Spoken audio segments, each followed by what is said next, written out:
Jadi kalau orang berhutang namun enggan membayar, ya, ini teruntuk bagi mereka yang enggan membayar tatkala berhutang, maka akan menjadi sebuah kehinaan di siang hari. Di malam hari menjadi sebuah kegelisahan. Hidupnya tidak akan tenang, tidak akan nyaman.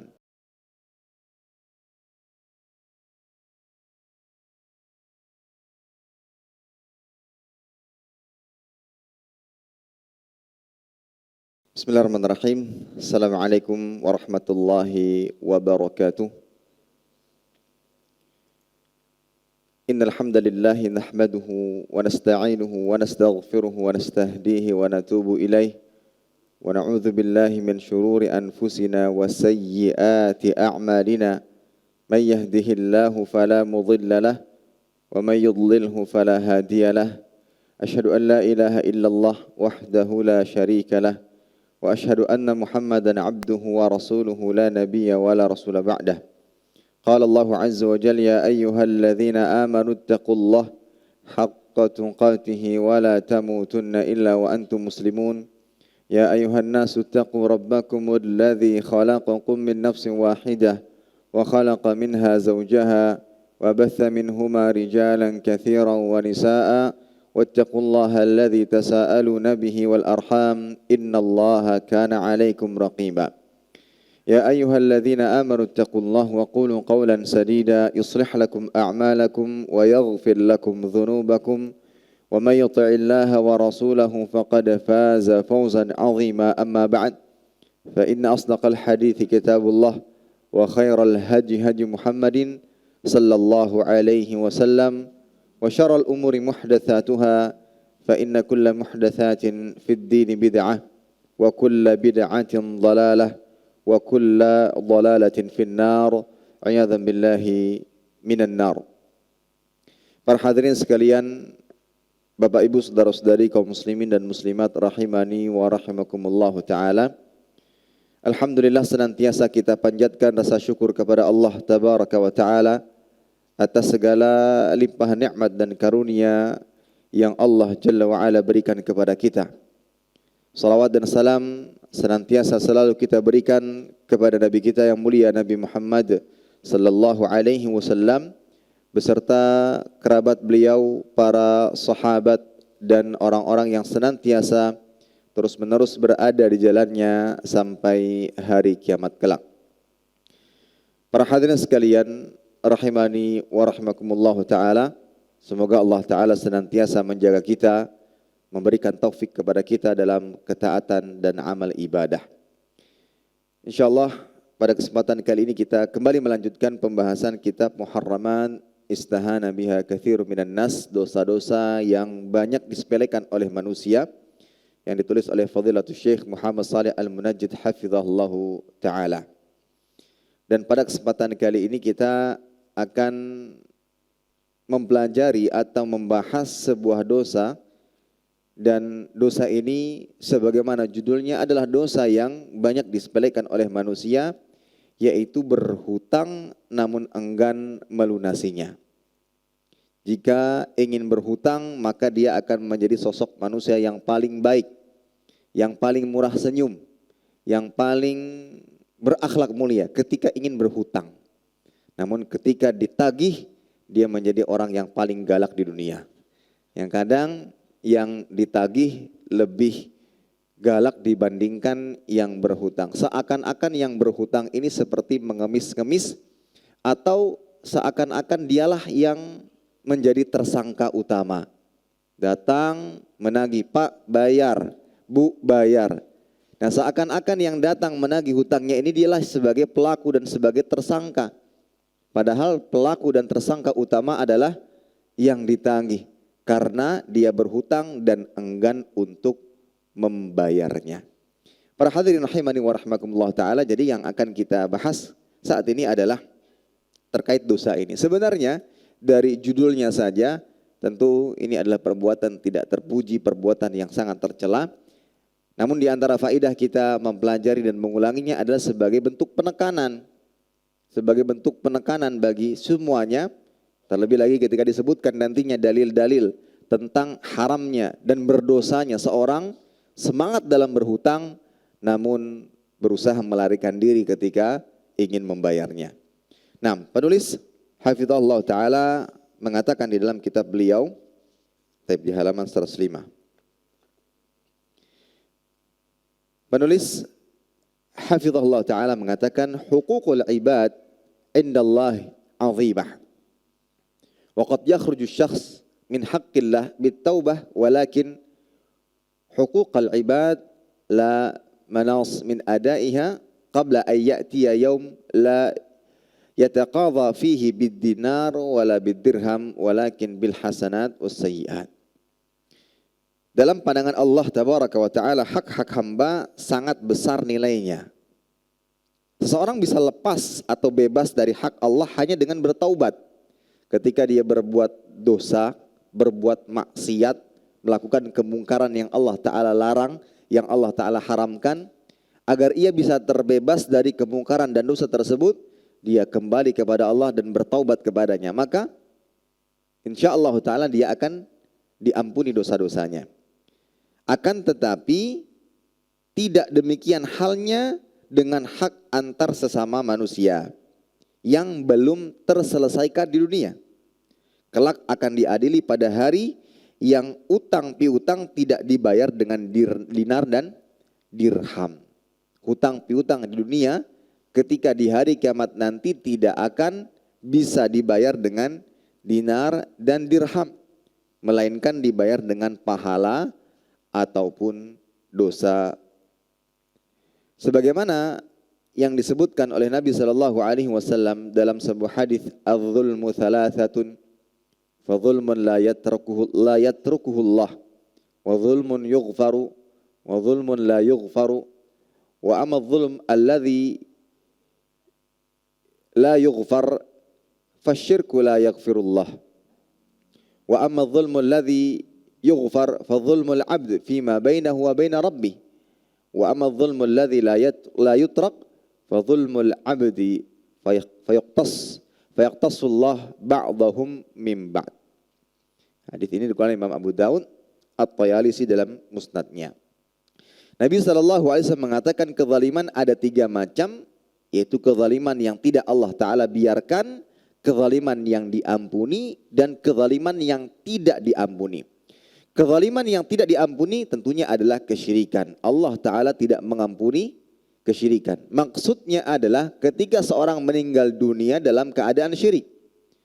Namun kalau seandainya dia pernah melakukan kesyirikan di masa-masa lampau, kemudian dia bertaubat kepada Allah Tabaraka wa Ta'ala dengan taubat yang nasuha, maka dosanya akan diampuni. Dosanya akan meskipun yang ia lakukan adalah kesyirikan yang besar, seperti menyembah kepada selain Allah dan yang semisalnya. Selama Allah Ta'ala berikan kesempatan untuk taubat dan dia bertaubat, maka akan diampuni. Sehingga yang dimaksud dengan dosa yang tidak diampuni adalah bagi pelaku yang mati dan meninggal dunia sebelum bertaubat dari kesyirikan. Maka Allah Ta'ala tidak akan pernah mengampuninya, dan dia akan masuk ke dalam neraka jahanam selama-lamanya. Adapun kezaliman yang diampuni adalah kezaliman terkait hamba dengan Rabb-nya selain kesyirikan. Ketika seorang hamba berbuat dosa kemaksiatan selain kesyirikan, meski itu adalah dosa besar, selain kesyirikan, maka besar kemungkinan atau masih ada kemungkinan seorang hamba akan mendapatkan ampunan meskipun dia mati dalam keadaan demikian. Itu semua di atas kehendak Allah Tabaraka wa Ta'ala, sesuai dengan kehendak Allah. Allah mengampuni atau tidak sesuai dengan kehendak Allah Ta'ala. Meskipun meninggal dunia dalam keadaan berbuat dosa, selama dia bukan kesyirikan, maka ada kemungkinan dia mendapatkan ampunan dari Allah Subhanahu wa Ta'ala. Kemudian yang ketiga, wa amma dzulmul ladzi la yutruk. Adapun kezaliman yang tidak ditinggalkan adalah kezaliman antara hamba yang mana kelak pada hari kiamat akan ditegakkan qisas sebagian dengan yang lainnya. Tidak bisa diganti dengan dinar, tidak bisa diganti dengan dirham atau emas apapun yang paling, harta apapun yang paling berharga di dunia, tidak bisa. Tapi yang dibutuhkan oleh hamba nantinya pada hari kiamat adalah hasanat, kebaikan-kebaikan. Itulah yang diinginkan mereka. Itu yang dibutuhkan. Saya ingin kebaikanmu, saya nggak perlu harta, nggak perlu emas, perak, nggak perlu. Saya ingin kebaikan yang Anda dapatkan ketika di dunia. Itu yang saya butuhkan. Ya. Dalam hadis yang lain Nabi mengatakan wa amad diwanul ladzi la yatrukuhu Allahu azza wa jalla minhu syai'an fa dhulmul ibad ba'dhum ba'dha al-qisas la mahalah. Catatan dosa yang tidak ditinggalkan oleh Allah tabaraka wa taala sama sekali, yaitu kezaliman seorang hamba yang dilakukan kepada orang lain. Tidak ada jalan keluar kecuali dengan kisos. Gak ada pilihan lain, pasti dikisos, pasti diadili. Yang pernah berbuat zalim kepada orang lain pasti akan diadili.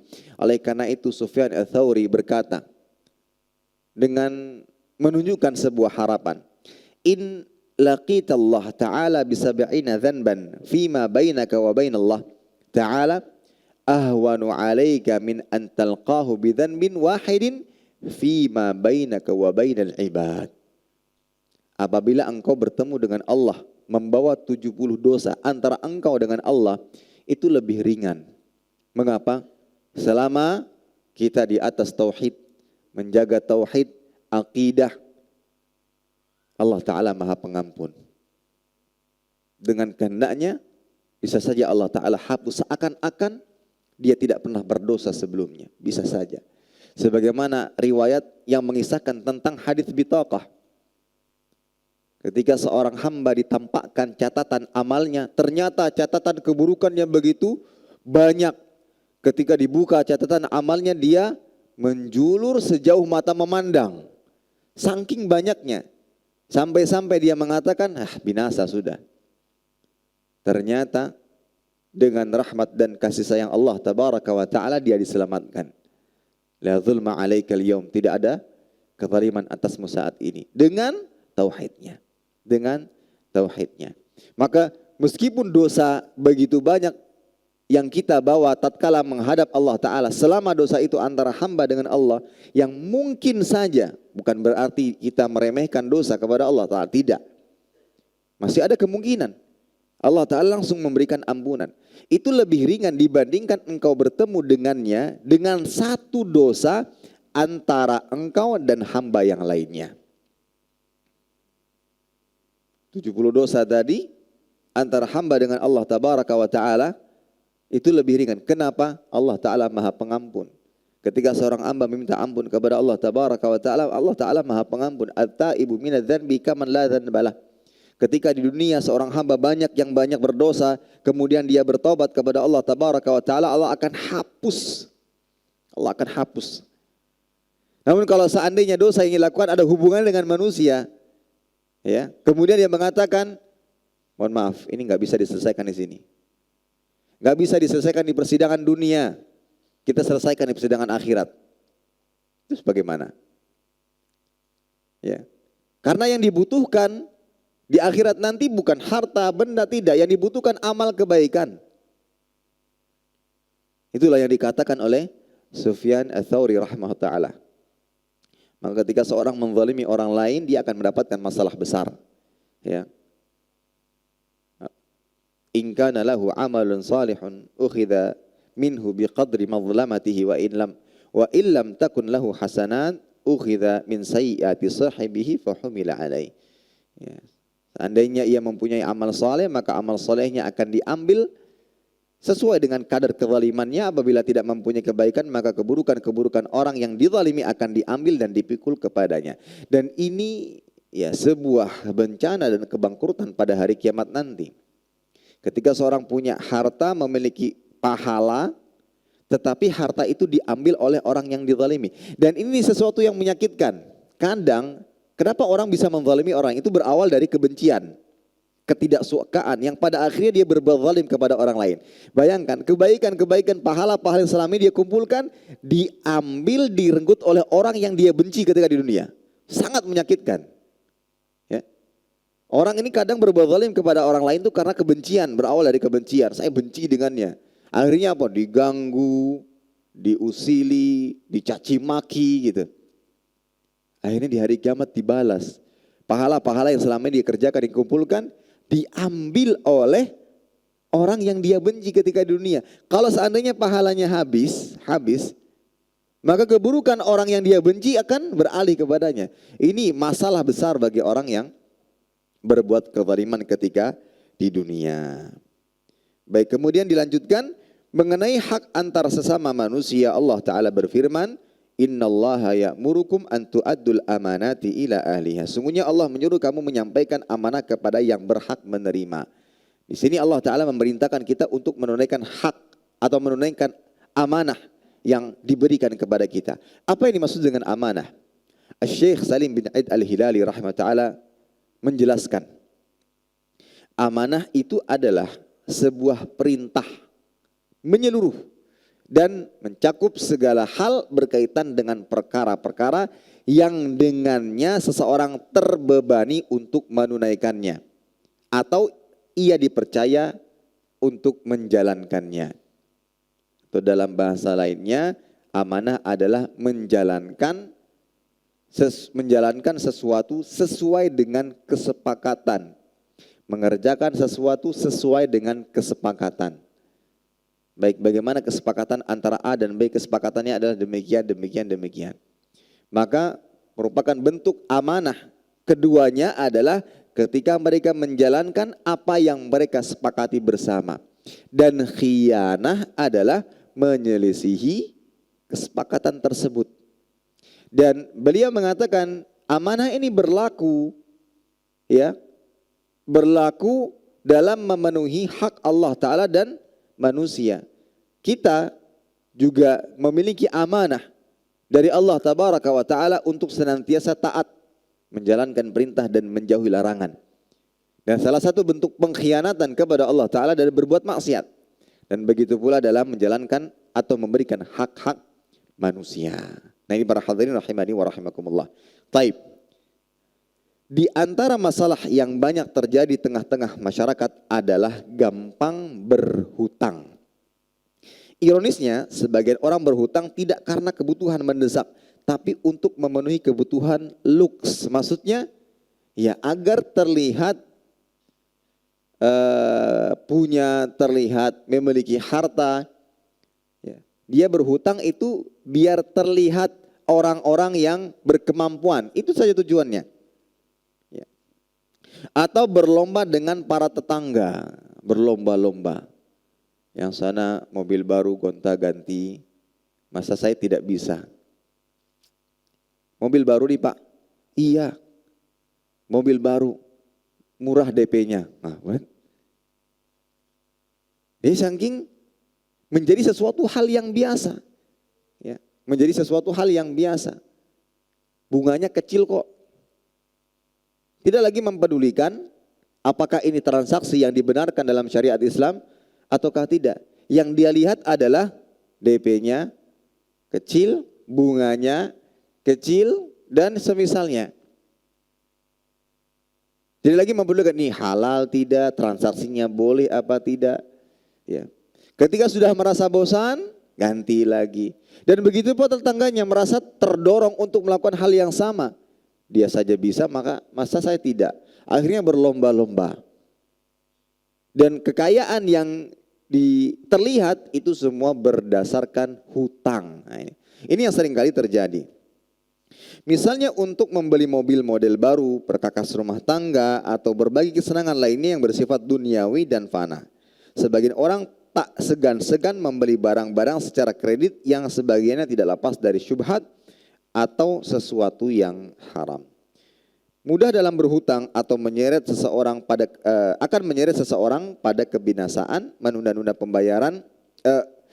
Mudah dalam berhutang akan menyeret seseorang pada kebiasaan menunda-nunda pembayaran atau malah mengakibatkan hilangnya barang orang lain. Memperingatkan akibat perbuatan ini, Rasulullah sallallahu alaihi wasallam bersabda, "Man akhadha amwalan nas yuridu ada'aha addallahu an wa man akhadha yuridu itlafaha atlafahullah." Barang siapa mengambil atau berhutang harta manusia dan ia ingin melunasinya, niscaya Allah akan melunaskan hutangnya. Dan barang siapa mengambil atau berhutang dengan keinginan untuk merugikannya atau tidak membayar, niscaya Allah Ta'ala benar-benar membinasakannya.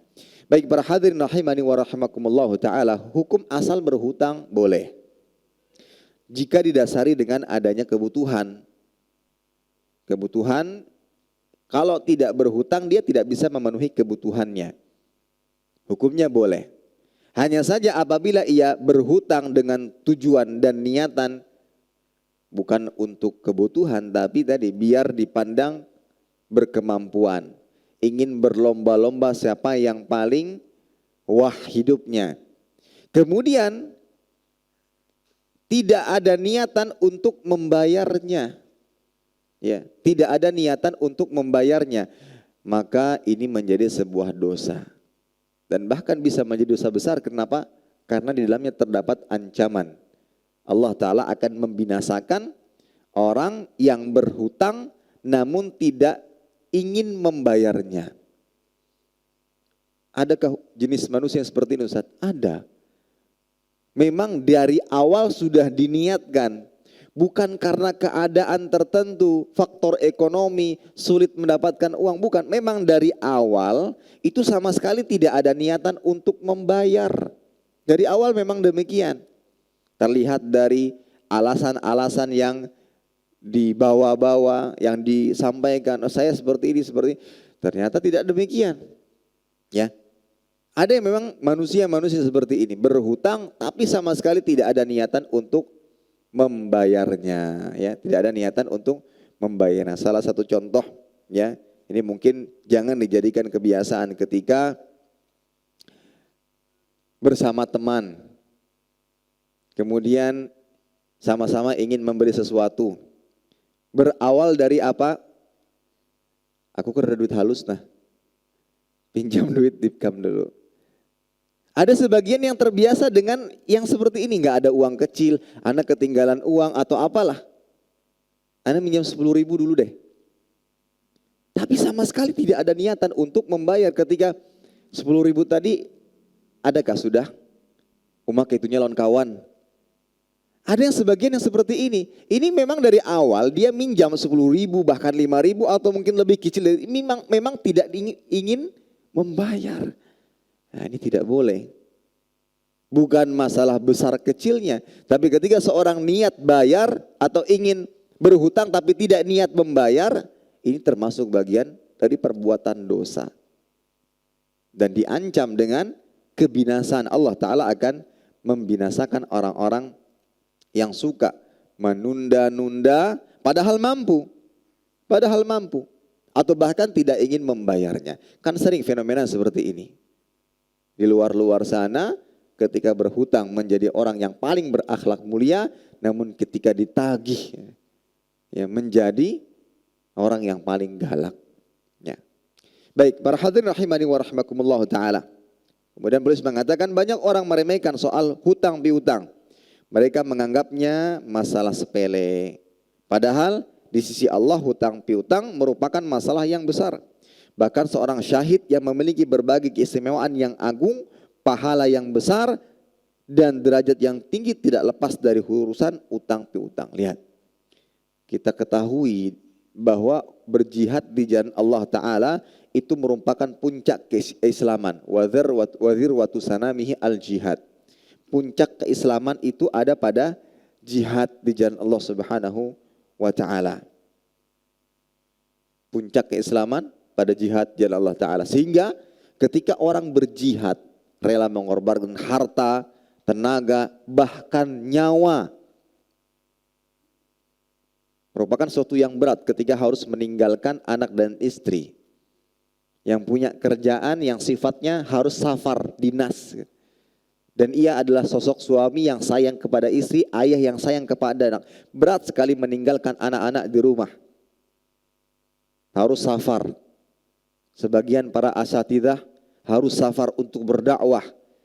Di luar-luar daerah harus meninggalkan anak. Ini padahal waktunya libur, waktunya mungkin bermain dengan anak-anak. Tapi mereka relakan untuk mengedepankan dan menegakkan kalimat Allah Subhanahu. Berat. Makanya orang berjihad itu berat meninggalkan anak-anak mereka. Terlebih lagi kalau safar kan masih ada kemungkinan balik dengan selamat.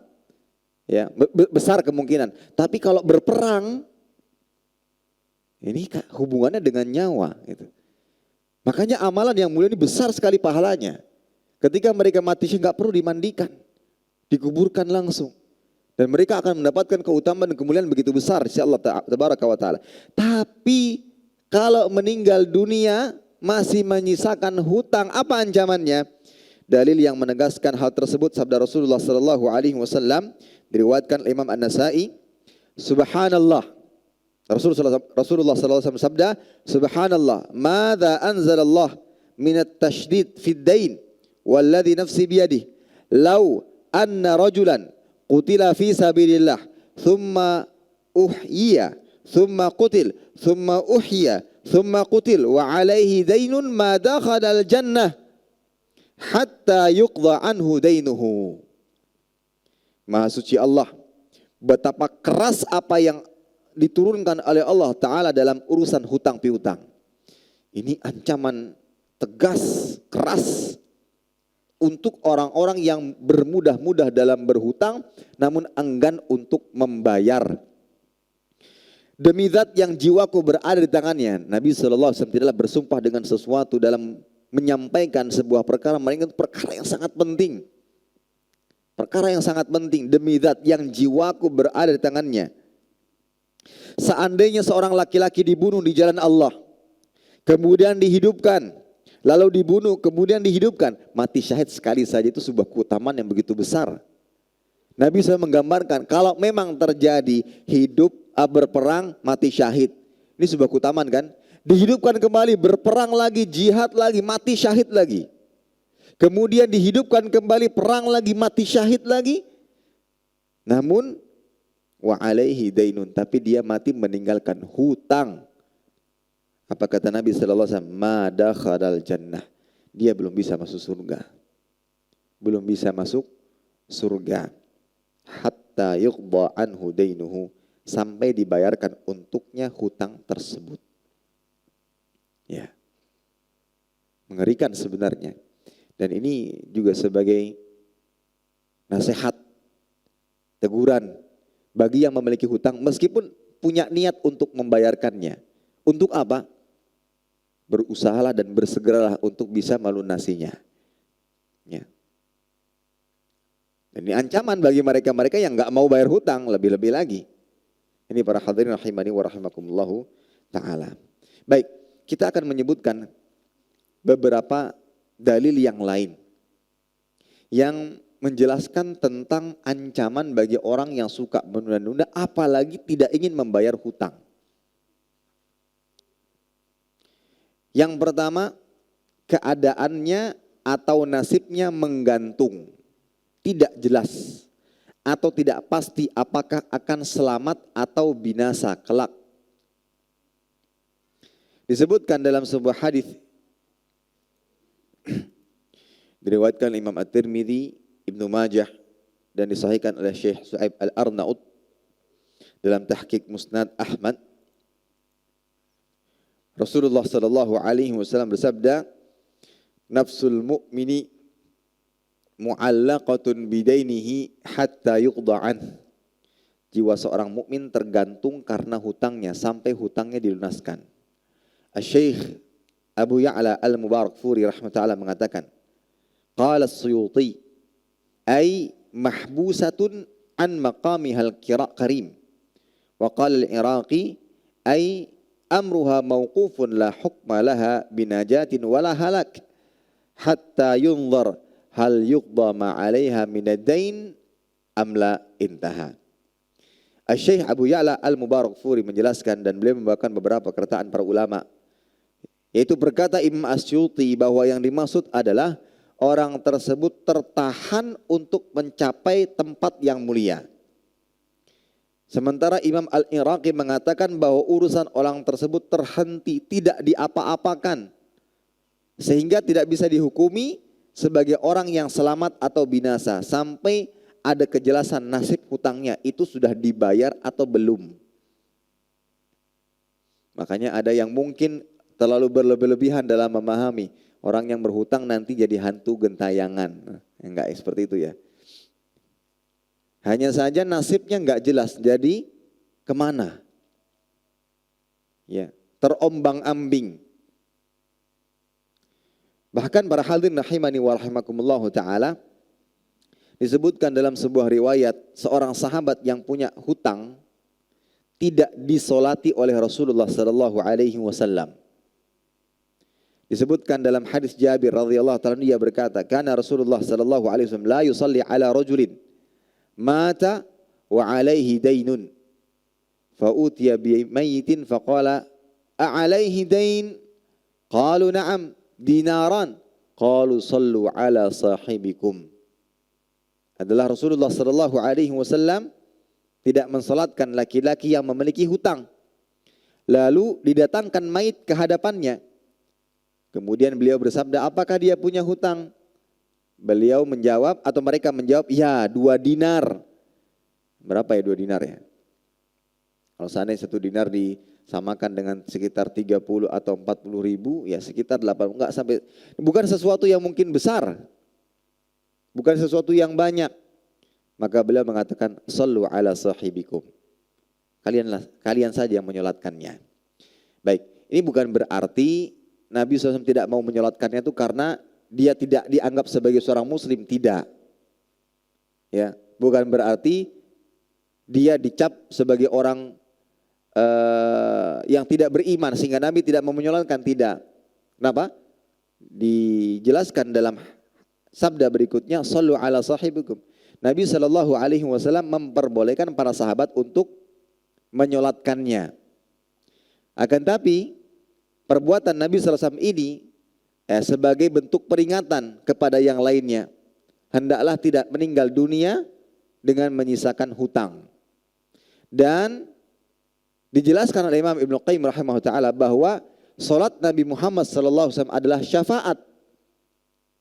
Beliau berkata, wa kana idza quddima ilaihi mayyitun yusalli alaihi sa'ala hal alaihi dainun am la, fa in lam yakun alaihi dainun salla alaihi, wa in kana alaihi dainun lam yusalli alaihi, wa adzina li ashabihi an yusallu alaihi, fa inna salatahu syafa'atun wa syafa'atuhu mujabah. Jika didatangkan kepada Nabi SAW seorang mayit, lalu dia hendak mensolatkan, maka beliau akan bertanya, apakah dia punya hutang atau tidak? Jika dia tidak punya hutang, maka beliau menyolatkannya. Jika dia punya hutang, maka beliau tidak mau mensolatkannya, namun mengizinkan para sahabat untuk menyolatkan mayit tersebut. Karena sesungguhnya solatnya Rasulullah SAW untuk mayit adalah syafaat atau penolong. Dan syafaat beliau adalah hal yang pasti.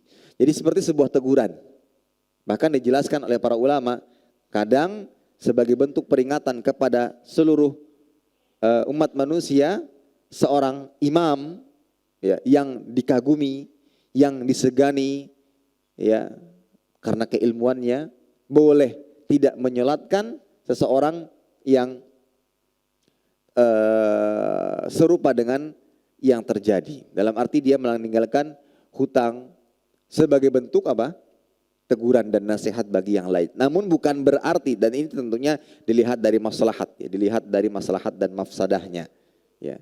Namun bukan berarti Nabi SAW tidak menyolatkan karena dia tidak beriman. Nah, bukan.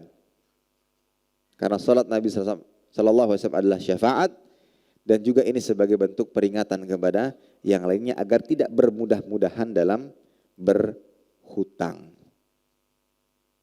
Baik, di antara ancaman yang lain orang yang berhutang namun tidak mau membayar, dia kelak pada hari kiamat akan berjumpa dan bertemu dengan Allah Ta'ala dengan status sebagai maling atau pencuri. Disebutkan dalam hadis yang diriwayatkan Imam Ibnu Majah, Asy-Syalbani menyatakan bahwa hadis ini hasan sahih. Rasulullah sallallahu alaihi wasallam bersabda, ayyuma rajulin yadayyanu dainan wa huwa mujmi'un ala alla yuwafiyahu iyyahu laqiyallaha sariqan. Siapa saja yang berhutang lalu berniat tidak mau melunasinya. Ya, hati-hati nih dengan kawan. Ini biasanya yang sering kali terjadi Itu dengan kawan-kawan yang merasa akrab. Saya utang ya, pinjam dulu, pakai dulu uang antum. Nah, tapi sama sekali tidak ingin membayar. Ini hati-hati akan termasuk di dalam hadis yang apalagi ya berhutang dengan yang lebih besar jumlahnya. Ketika setelah berhutang kabur entah kemana, pindah urusan segala macam. Maka kelak pada hari kiamat dia akan berjumpa dengan Allah Ta'ala dengan menyandang status pencuri atau maling. Baik, kemudian yang kelima atau yang berikutnya, entah yang keberapa. Status berhutang membuat pelakunya mendapatkan kehinaan di siang hari dan kegelisahan di malam hari.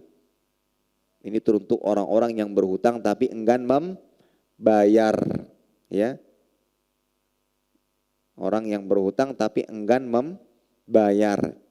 Umar bin Abdul Aziz berkata, "Wa usikum alla tudayinu walau labistum al-aba fa inna day dhullun bin nahar wa ham bil lail." Aku wasiatkan kepada kalian agar tidak berhutang meskipun kalian merasa kesulitan. Karena sungguhnya hutang adalah kehinaan di siang hari, kesengsaraan di malam hari. Fada'uh, tinggalkanlah ia. Niscaya martabat harga diri kalian akan selamat. Dan masih tersisa kemuliaan bagi kalian di tengah-tengah manusia selama kalian hidup. Jadi kalau orang berhutang namun enggan membayar, ya, ini teruntuk bagi mereka yang enggan membayar tatkala berhutang, maka akan menjadi sebuah kehinaan di siang hari. Di malam hari menjadi sebuah kegelisahan. Hidupnya tidak akan tenang, tidak akan nyaman. Setiap mendengar suara deringan telepon ada rasa takut untuk mengangkat. Ketika dibuka ternyata yang menelpon orang lain, lega. Tapi kalau yang menelpon adalah si fulan yang kita pinjam uangnya, keringat dingin. Mencari alasan. Anaknya disuruh angkat, angkat nak. Padahi abah kededak, diangkatnya. Assalamualaikum, waalaikumsalam. Ujar abah ulun sidin kededak. Kegelisahan di malam hari, siang hari merasa terhina. Ketika ketemu atau berpapasan di pasar atau bahkan berusaha untuk bersembunyi. Kalaupun duduk di pojok-pojokan, berusaha untuk berlindung dari pandangan orang yang menghutanginya, yang menghutangi duduknya paling depan. Yang berhutang duduknya paling belakang, itu pun di sela-sela punggung orang lain. Ketika yang menghutangi ini ya ibaratnya kayak kebiasaan hendak menggerepok awaknya.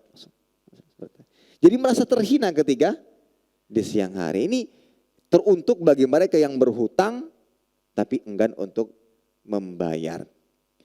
Imam Al-Munawi juga mengatakan wal kalam fi man asa bistidanatihi am man istadana haitu yajuzu walam yakhruf wafa fala yuhbas anil jannah syahidan au ghairu. Pembicaraan mengenai hal ini berlaku pada siapa saja yang mengingkari hutangnya. Adapun bagi orang yang berhutang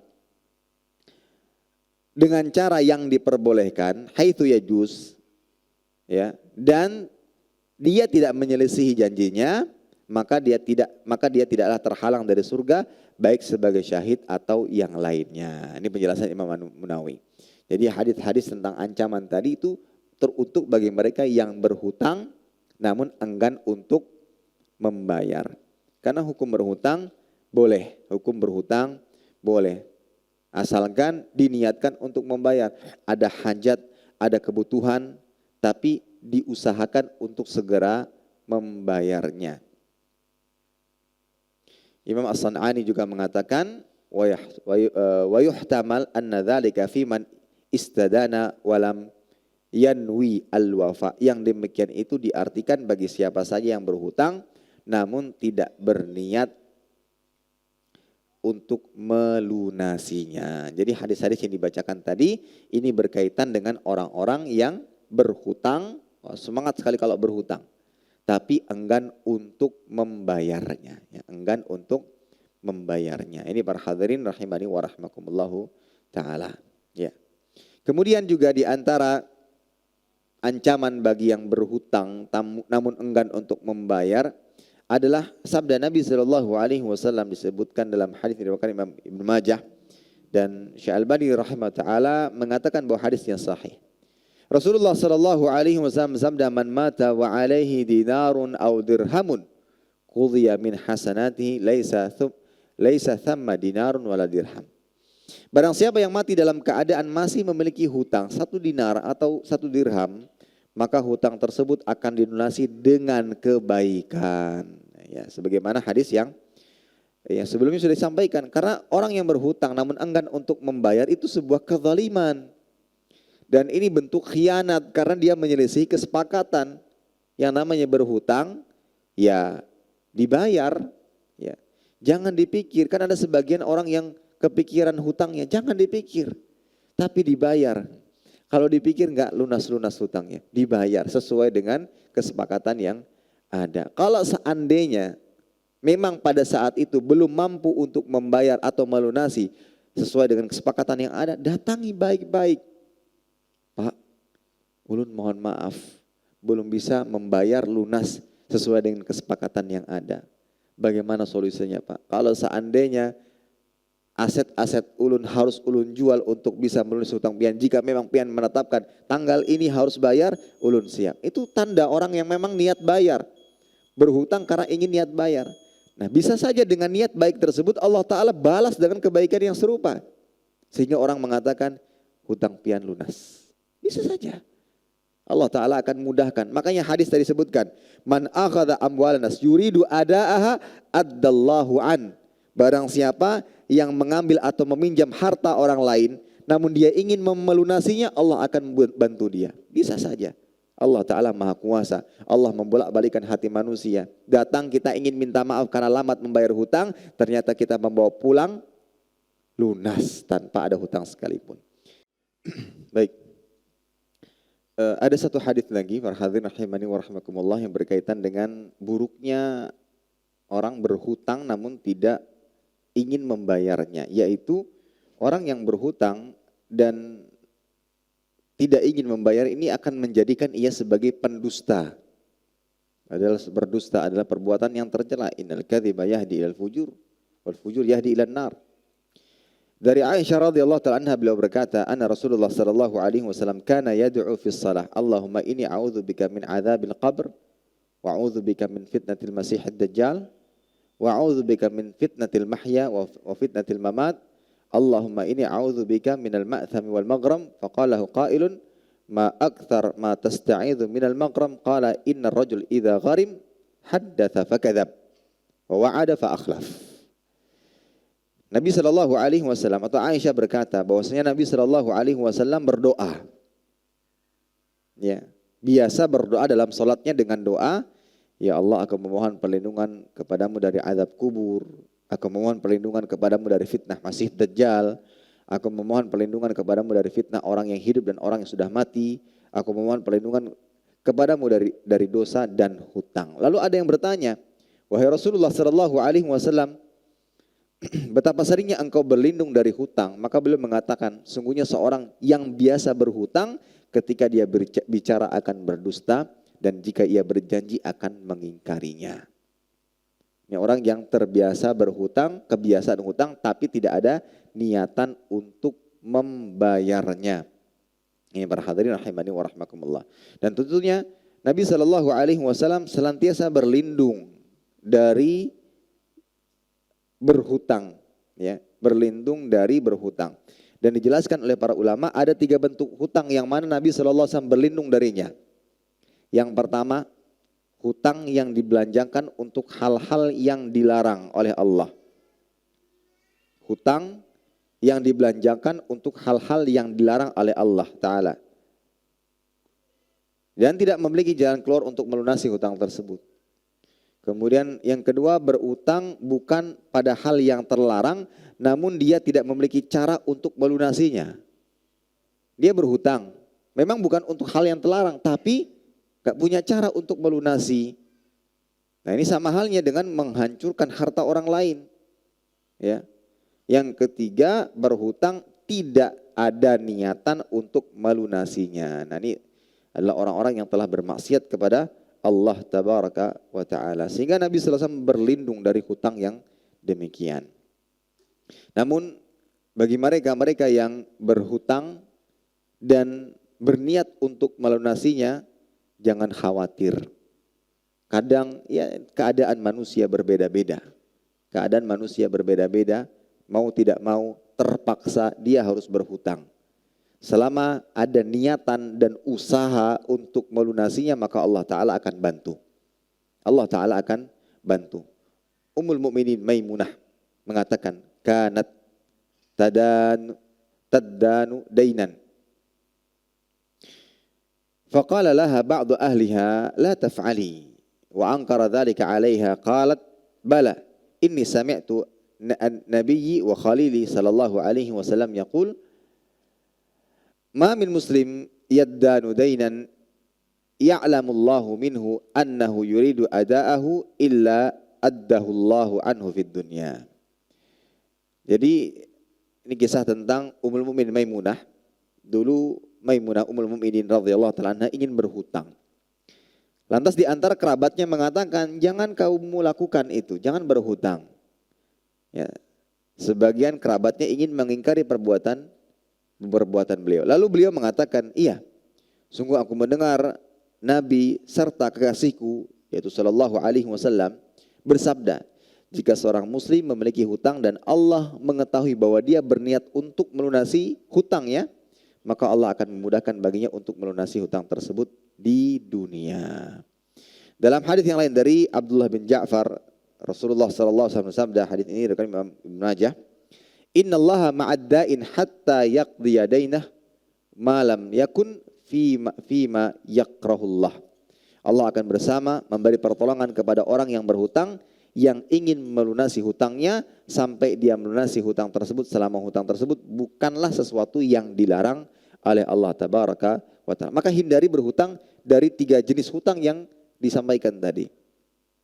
Berhutang dan dibelanjakan untuk hal-hal yang diharamkan. Berhutang tapi tidak tahu cara membayar. Cuma hanya sekedar berhutang saja. Atau berhutang sama sekali tidak ada niatan untuk membayar. Itu dihindari. Berhutanglah karena memang untuk sebuah kebutuhan. Jika memang mau tidak mau berhutang. Tapi kalau tidak berhutang itu lebih baik. Tidak berhutang itu lebih baik. Jika memang harus berhutang karena sebuah kebutuhan, maka ya usahakan untuk dibayar. Memang sudah ada perencanaan, memang sudah ada planning sebelumnya bagaimana cara saya melunasinya. Jadi ketika ada kesepakatan antara dirinya dengan yang memberikan hutang, kapan Bapak lunasi? Saya lunasi pada bulan ini. Itu sudah ada perencanaan setiap bulan sekian, dari penghasilan ini saya bagi sekian dan sekian. Sudah ada perencanaan sebelumnya. Maka ini tidak mengapa, boleh hukumnya dan Allah tabaraka wa ta'ala akan memberikan kemudahan baginya. Dari jalan atau dari arah yang tidak dia sangka-sangka. Yang penting niat untuk bayar. Namun ketika ditakdirkan pada saat itu dia dalam keadaan sempit. Ya, bahasanya, Pak, saya bisa lunasi hutang Bapak. Tapi kalau saya lunasi, kami sekeluarga tidak makan bulan ini. Kira-kira boleh nggak ditunda untuk 2 bulan ke depan? Karena dari gaji saya sekian, saya akan bagi setengah-setengah. Setengah untuk cicilan, setengah untuk kami bisa hidup. Sampaikan. Saya bukan dalam rangka mengemis dan minta ditunda saja Pak. Gitu. Ternyata mungkin Allah Ta'ala berkehendak lain, ada yang datang membantu.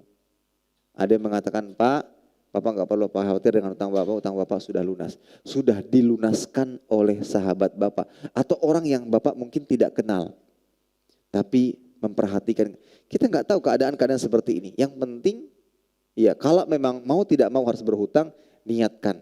Minta pertolongan kepada Allah Ta'ala agar bisa melunasinya. Karena sebaik-baik orang adalah yang paling baik dalam membayar hutang. Ketika dia mampu maka dia berusaha untuk membayarnya. Sebagaimana Nabi mengatakan dalam hadis yang diriwayatkan Imam Bukhari, inna khiyarakum ahsanukum qada'an. Di antara cara untuk menjadi orang yang paling terbaik di antara yang lainnya adalah yang paling baik dalam membayar hutang. Ya, yang paling baik dalam membayar hutang. Ini hati-hati lagi juga di warung. Kadang acil-acil atau ya penjual lah mengatakan, kan kita mau bayar ternyata uang kita 50.000 atau 100.000. Sementara yang kita beli cuma 1.000 rupiah. Kadang agak mungkin agak menjengkelkan mungkin. Ya tapi gimana, memang gak ada uang kecil. Mohon maaf Cil, ini uang saya cuma ada 50.000. Nah kadang penjual mengatakan bawa aja dulu. Ini hati-hati nih. Bawa aja dulu, gampang aja kena pian bayarnya. Harus minta kejelasan. Ini pian barikah atau menghutangi kah? Kalau menghutangi, maka harus diingat, dicatat.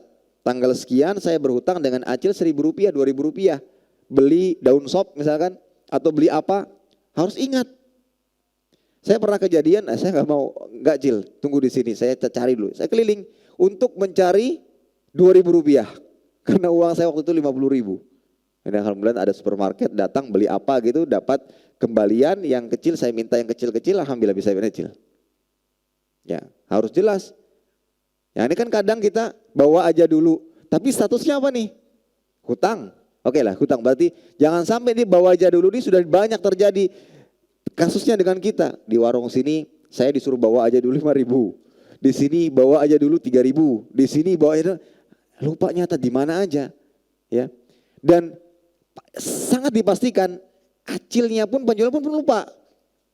Kenapa? Karena banyak penjualan. Mungkin beliau mengatakan nih banyak orang yang disuruh bawa aja. Mungkin niatnya ingin berbuat baik, bawa aja dulu nanti gampang biar datang. Tapi kita nggak tahu isi hatinya. Apakah memang ingin mengikhlaskan gitu dalam bawa aja atau memang dijadikan hutang. Ini seringkali kita sepelekan yang seperti ini, yang kecil-kecil seperti ini. Kalau memang hutang harus dibayar. Nah kalau mau, kan mampu sebenarnya kita. Nggak masalah lah kita keliling sedikit, ya keliling sedikit untuk bisa membayar. Ya. Bahkan pernah dulu di sebuah dealer ya waktu itu bayar ternyata kurang. Bawa aja dulu, kan kebiasaan bawa aja dulu 3.000 waktu itu. Gak ada, saya cari gak ada. Dan qadarullah supermarketnya jauh, gak peduli pokoknya saya cari sampai jalan kaki lumayan berapa meter waktu itu. Sampai sana kebetulan ada supermarket, belanja, dapat kembalian, balik lagi lumayan tuh capek.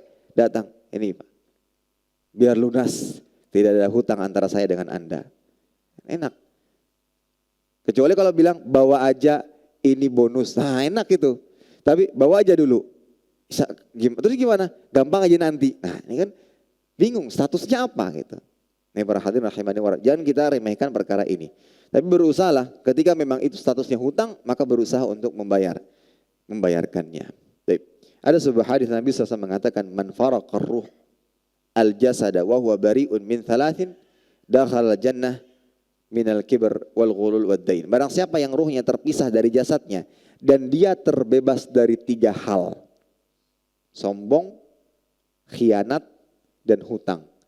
Maka dia masuk surga. Hadis ini diriwayatkan Imam Ibnu Majah dan dinyatakan sahih oleh Syekh Albani rahimahullah taala. Kita ingat baik-baik ya. Siap. Enggak usah mungkin sulit untuk menghafal matan hadisnya, hafal maknanya.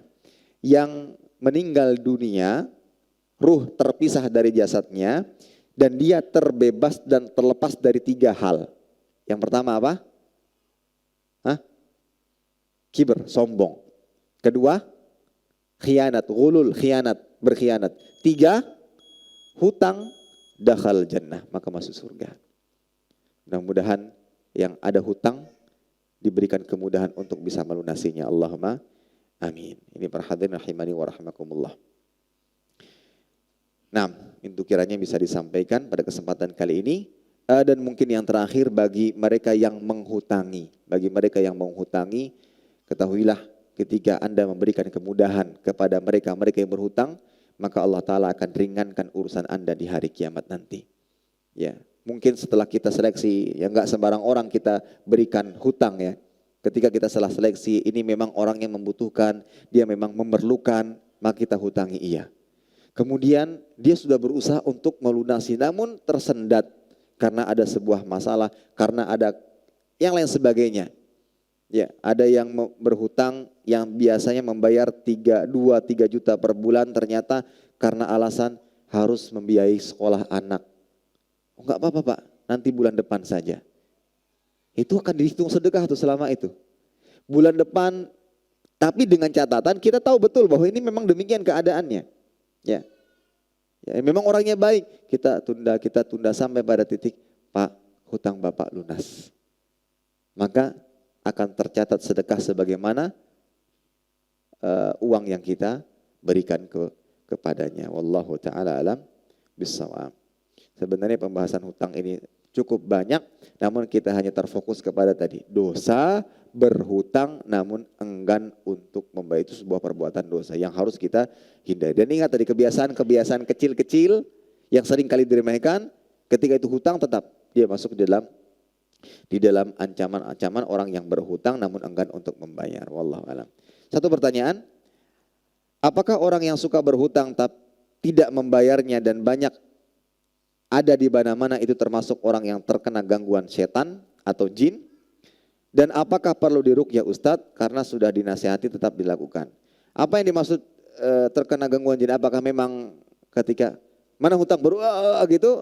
Maksudnya ketika, nah ada pertanyaan kedua, pura-pura terkerasukan gitu? Atau bagaimana? Yang jelas para hadirin rahimani wa rahimakumullah, tidaklah seorang berbuat dosa melainkan karena bisikan syaitan. Tidaklah seorang berbuat dosa melainkan karena bisikan syaitan.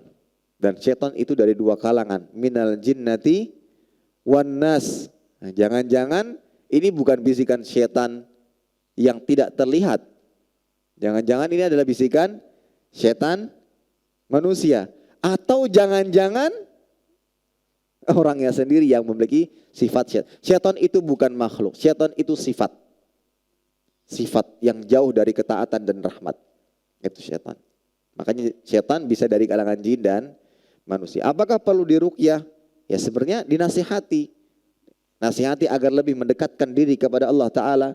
Sampaikan kepadanya berupa hadis-hadis yang berkaitan ancaman bagi orang-orang yang enggan untuk membayar hutang. Itu yang bisa dilakukan. Dan yang seperti ini sudah jadi catatan dan boleh kita sampaikan kepada yang lain. Pak, kalau si fulan mau berhutang jangan dikasih. Itu boleh dan itu bukan ghibah. Itu kita menyelamatkan orang lain dari orang-orang yang sukanya berhutang tapi enggan untuk membayar. Boleh sampaikan, Pak jangan dihutangin dia, kasihan. Nanti dia semakin banyak dosanya. Itu orangnya kalau berhutang nggak akan membayar. Ya, yang awalnya dia menjadi sosok yang senantiasa memuji Bapak, besok dia nggak kenal Bapak. Antum siapa? Nggak kenal lagi. Ya, ketika dia sudah mendapatkan apa yang dia inginkan. Bagaimana cara berhutang kepada orang yang sudah lupa dengan orang yang menghutangi? Membayar hutang kepada orang yang sudah lupa. Yang lupa gimana? Bagaimana cara membayar hutang kepada orang yang sudah lupa dengan yang menghutangi? Yang lupa siapa? Yang berhutang. Oh, yang menghutangi lupa. Ini Pak 100.000. Apa ini? Saya pernah hutang. Enggak hutang gitu. Nah, para hadirin rahimani wa rahimakumullah taala, dari sini kita ambil pelajaran pentingnya mencatat tuh. Kan diajarkan di dalam agama, bahkan disebutkan di dalam Al-Qur'an. Idza tadayantum bidainin ila ajalin musamma faktubu. Disuruh untuk mencatat. Fungsinya untuk yang seperti ini. Fungsinya untuk yang seperti ini agar segala macam sengketa bisa terhindar. Tercatat semuanya, ya, agar tidak ada kesan lupa, ya. Maka bagaimana untuk permasalahan seperti ini? Ya kalau seandainya kita memang meyakini bahwa ini adalah hutangnya, maka kita berikan. Ya, kita berikan, Pak ini memang saya berhutang, saya yakin saya. Bapak mungkin lupa, tapi saya yang ingat. Bapak mohon diterima, atau Bapak relakan. Gitu. Bapak terima atau saya memang ingat Pak. Saya ingat pada tanggal sekian, jam sekian, saya pernah berhutang sekian rupiah. Mungkin karena Bapak terlalu baik, Bapak sampai lupa dengan siapa Bapak memberikan uang. Padahal waktu itu saya berhutang. Saya bilangnya utang loh Pak. Kan kadang saya pinjam 100 ribu dong. Oh ini nih. Saking khoyirnya, saking baiknya. Sana 100. Sampai lupa dia tuh menghutangi atau memberi. Yang ingat yang minjam gitu. Maka sampaikan, Pak saya ini berhutang. Saya ingat baik, saya berhutang. Ini 100 ribu. Enggak usah. Ya, kalaupun saya, ya tetap. Kalau gitu pilihannya Bapak ambil atau relakan. Wallahu a'lam bishawab. Demikian mudah-mudahan bermanfaat. Kurang lebihnya mohon maaf. Kita tutup dengan doa kafaratul majlis. Subhanakallahumma bihamdika asyhadu an la ilaha illa anta astaghfiruka wa atubu ilaik. Wassalamualaikum warahmatullahi wabarakatuh.